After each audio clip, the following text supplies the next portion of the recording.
Okay, I'm Dan Nelson. I'm a senior cadet here at UCLA, and I'm also a football player, or I was at least. I was a senior fullback this past season, and I was lucky enough to be elected team captain. Can you tell us a little bit of how you manage your schedule, being on the football team and also the school here in the ROTC program? It's not as hard as everyone thinks, I guess. The first thing is just go to class. Like, everyone always makes a big deal of how hard school is and everything like that. But a lot of the people I find cramming and worrying about their grades so much are a lot of the same people that I don't see in class every day. So if you just go and show your face, and if you talk to your professors and develop a personal relationship with them, like, just let them know that you actually care about your education, then they're going to work with you, and it makes that academic side of the house a lot easier. And with ROTC and football and whatever sport that you play, whatever, those are priorities that you need to balance and everything like that. And that's the whole point of ROTC with athletics. It's the whole point of being a student athlete, is it's teaching you how to balance your life in the future. Because not too many people are just parents or just a businessman or a businesswoman. You're always balancing everything. And I think even if you do bachelor's in here at UCLA or whatever, but if you get yourself involved with athletics, or if you get yourself involved with ROTC and you're doing your academic stuff, you're going to graduate with a PhD in time management, I guarantee it. And what is the most inspiring thing that you found that you learned in the program here? The inspiring thing? I think the inspiring thing, I guess, would be just listening to the cadre and their stories. And a lot of it is stuff that they won't tell unless you ask, whatever. They give you the lessons of their leadership, but only if you ask either them, and most of the time people around them that were deployed with them or served under them or served with them, do you really get a sense of how quality of leaders they actually are. Like, they don't bring any officers or NCOs here that are not up to standard, that are not above the standard in the regular Army. They bring the ones that are high quality to show what right looks like to the rest of us cadets. And last year and this year, the NCOs and the officers and everything like that, when you hear stories from people that served with them in combat and everything like that, you really get a feel for how quality of people they are. And that's what soldiers respect. I think that's what anyone respects in any, whether it's football or the Army or whatnot, is they respect you as a person rather than your rank. And I think all these officers and NCOs have definitely earned that respect as individuals. So the cadre here is an inspiring force for you? Definitely.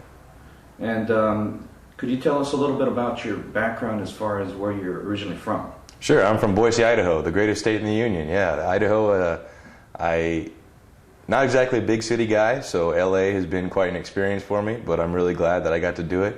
I love UCLA, and I have my own little bubble here kind of thing, but when I venture outside to the greater Los Angeles area, it gets kind of intimidating sometimes. It's quite a long way if you want to go fishing on the weekends and all that stuff, but it's been pretty cool. And now I think I know, my wife and I both know that we don't want to necessarily settle down in a big city, but we've got our big city living in and got in our pocket for experience. So, are your folks still in Idaho? Yes, they are. They're still up in Idaho and everything like that, and they're holding down the fort for us until, when all's said and done, I think I'll be moving back there. So, I see.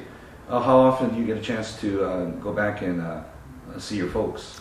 Not as often as I probably should or I'd like to. With football and everything like that, you don't get summer break, really, like a lot of the other students. And even like last Christmas, I spent last Christmas in a hotel room in San Francisco getting ready to play a bowl game. So there's some sacrifices like that, but I mean, you can't complain about it, can't change it. I'm not deployed overseas or anything like that. I'm playing a football game and hanging in a nice hotel with my buddies. So and same thing in the summer too. I get the opportunity to have my school paid for by football and by everything else. And so that's just part of the job. But this summer, before LDAC and after LDAC, which is our leadership development course for ROTC, I'm definitely going to be spending some time home before all these things start get going. Well, that's great. Yeah. Now, you have a kind of unique situation among the cadets. You have a full scholarship, athletic scholarship, in opposed to a scholarship here with ROTC, right? Correct? Yes.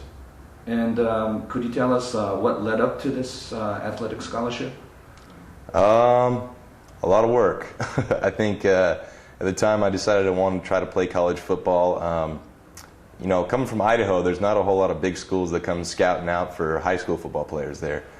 So I decided I'd have to kind of venture out, and if I really wanted to do it, then I'd have to make some sacrifices. So I packed up my car one day.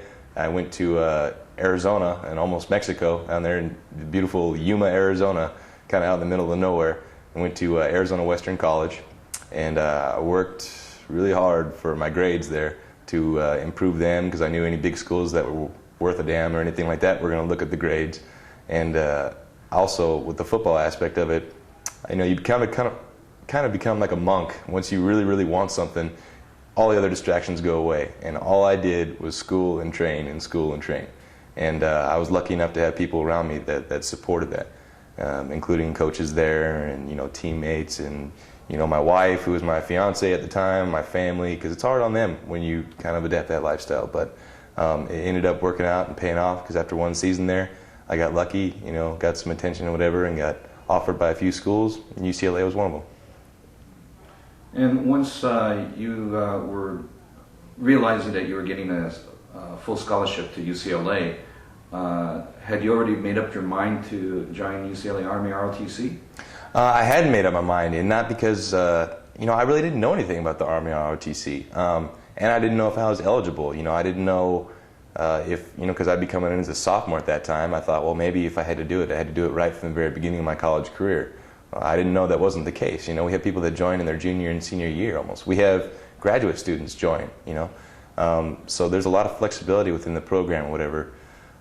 So actually what it was is there was a newspaper article in the Daily Bruin, which is our local paper here, about a fundraiser that I was doing. I was running a marathon, and it was during our off season or whatever. I was running a marathon, and I was fundraising for the Pat Tillman Foundation and the Intrepid Fallen Heroes Foundation, which raises funds to help a lot of the troops and the troops' families who were killed in combat.